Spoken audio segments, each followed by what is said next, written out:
Alexia Gaillard, on évoquait en début d'émission l'empereur réformateur. Puisqu'on se promène à Paris aujourd'hui, on peut dire qu'il fut aussi un empereur modernisateur pour la capitale. Oui, on lui doit par exemple la numérotation des rues de Paris à l'été 1805, une manière rationnelle de retrouver une adresse dans la capitale.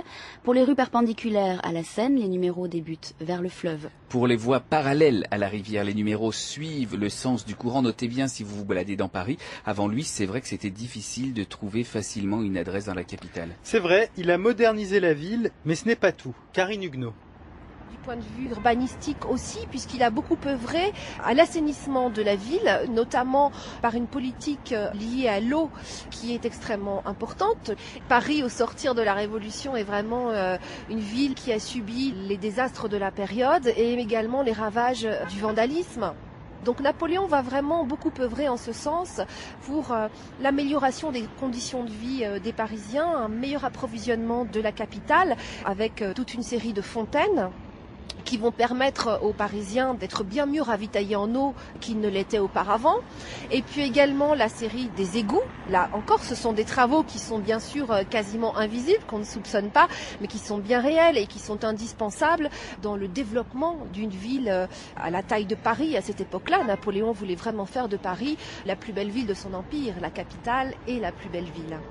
Nous avons commencé cette découverte de Napoléon à travers Paris et ses environs aux Invalides. Et c'est là que nous la terminons aussi, puisqu'il est enterré sous le dôme de l'église Saint-Louis des Invalides. Ce tombeau de l'empereur, c'est un véritable lieu de pèlerinage. Comme nous n'avons pas affaire à un homme ordinaire, il nous fallait un spécialiste particulier pour nous parler du tombeau. Yves Gagneux est historien des reliques.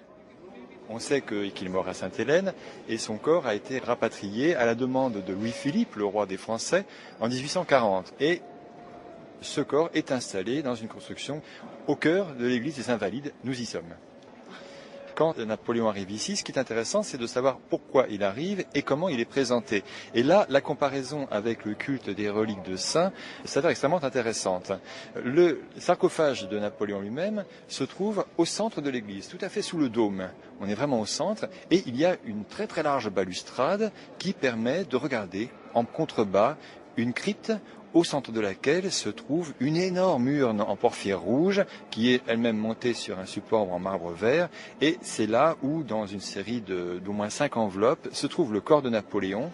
Et exactement comme les reliques de saints sont habillées après leur mort, le corps de Napoléon est habillé également. On ne le voit pas parce que rien n'est visible, mais le corps de Napoléon est revêtu de l'uniforme des chasseurs de la garde, la vieille garde, et ensuite déposé dans une série de 5 enveloppes. Alors regardons un peu ce monument. Donc nous avons cette grande urne en porphyre et sur le sol, un décor de mosaïque représentant une couronne de laurier et puis le nom des principales batailles gagnées par Napoléon. On peut les prendre dans l'ordre: Pyramide, Marengo, Austerlitz, Siena, Friedland, Wagram, Moskova, Rivoli. Donc qu'est-ce qu'on a? On a un chef militaire, ce qui est au fond normal puisque nous sommes aux Invalides. Les Invalides, c'est l'église d'un ensemble qui a été construit pour accueillir les militaires blessés, donc les Invalides de l'armée française, et nous avons un militaire qui est au milieu d'autres militaires. Alors, ce n'est pas seulement un militaire, car si on regarde dans d'autres chapelles, on aperçoit des monuments qui sont voués l'un à Joseph Bonaparte, son frère, roi d'Espagne, l'autre à son frère Jérôme, qui était roi de Westphalie. Donc on a à la fois Bonaparte parmi les siens et un militaire parmi les siens. C'est intéressant parce qu'il ne faut pas oublier que ce corps est arrivé en 1840, donc c'est encore une monarchie. Et la question s'est posée à ce moment-là, où faut-il mettre le corps de Napoléon? Faut-il le mettre à Saint-Denis? Mais Saint-Denis, ce sont les rois de France. Napoléon, pour beaucoup de royalistes, est un usurpateur, ne l'oublions pas. Donc on va le mettre parmi les siens. Et si un royaliste très convaincu rentre dans l'église, au fond, il ne va rien trouver qui le choque, puisqu'il ne verra qu'un militaire parmi les militaires, un Bonaparte parmi les Bonapartes. Les choses restent dans l'ordre. Autour du tombeau, alors on aperçoit des colonnes associées à des statues. Oui, il y a toute une série de génies funéraires qui veillent autour de ce tombeau et ensuite on distingue un déambulatoire avec un certain nombre de reliefs, mais on n'arrive pas à voir véritablement ce qui se trouve sur les reliefs. Donc il faut descendre véritablement, aller dans la crypte pour en connaître un peu plus et l'entrée de la crypte se fait sur les côtés de l'autel. Une fois ces marches descendues, nous arrivons à un premier palier. C'est de l'histoire, mais bon, après chacun en pense ce qu'il en veut aussi. Des grands fédérateurs qui envoient des millions de gens au casse-pipe. Bon, chacun ses idées. Donc vous n'êtes pas venu là pour honorer la mémoire de Napoléon? Honorer, non, mais bon, voir malgré tout, mais de là à honorer, non, surtout pas. C'est dommage, on aurait dû mettre le nombre de victimes à chaque fois. Ça serait plus parlant. Je suis touriste, j'habite Brest. On vient sur Paris depuis 30 ans, mais c'était la première fois que je venais ici et c'est vraiment extraordinaire. C'est vraiment l'apogée du roi. Donc nous sommes sur ce palier, la connotation funéraire est beaucoup plus marquée car nous sommes entourés de marbre noir. Et à nouveau, nous trouvons deux autres personnes qui sont cette fois-ci les sépultures de Bertrand et celle de Duroc, qui étaient les aides de camp de Napoléon. Donc on a ces aides de camp qui, d'une certaine manière, protègent sa sépulture. On aperçoit deux statues qui tiennent les régalias. Les régalias, ce sont les symboles de la royauté en France. Donc cette fois-ci, enfin, nous arrivons devant le chef d'État. Nous arrivons enfin chez l'empereur.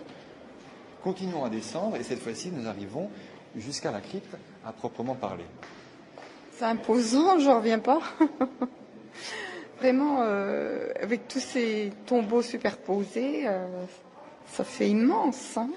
Je suis très surprise, je ne m'attendais pas à ça, c'est grandiose quand même. Donc là, nous sommes dans le déambulatoire. Hein. Nous sommes dans le déambulatoire et nous voyons enfin de plus près ces reliefs que l'on ne pouvait que deviner du haut des balustrades et on se rend compte que le personnage central, systématiquement, est Napoléon. Napoléon représenté en héros antique et il présente les grandes réalisations, cette fois-ci, de l'homme d'État.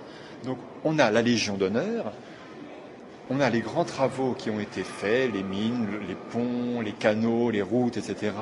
On a l'industrie et le commerce, plus loin l'université, la Cour des comptes, le Code civil, donc toutes ces grandes réalisations qui ont durablement marqué notre époque, puisque le Code civil est encore ce qui existe aujourd'hui, l'université, la Cour des comptes, toutes ces institutions sont des institutions créées par Napoléon. Donc là, nous avons tout à la fois. Toute la symbolique. Là. Voilà, l'empereur, le combattant, le chef d'État, la totalité y est. C'est vraiment le lieu de culte suprême pour les admirateurs de Napoléon.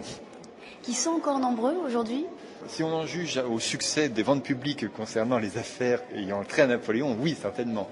Donc Napoléon reste quelqu'un de très admiré. Ça a été un stratège de tout premier ordre, évidemment, et c'est quelqu'un qui a vraiment le sens des réformes. On parle beaucoup de réformes aujourd'hui, mais avant d'égaler Napoléon, il faudra se donner beaucoup de mal.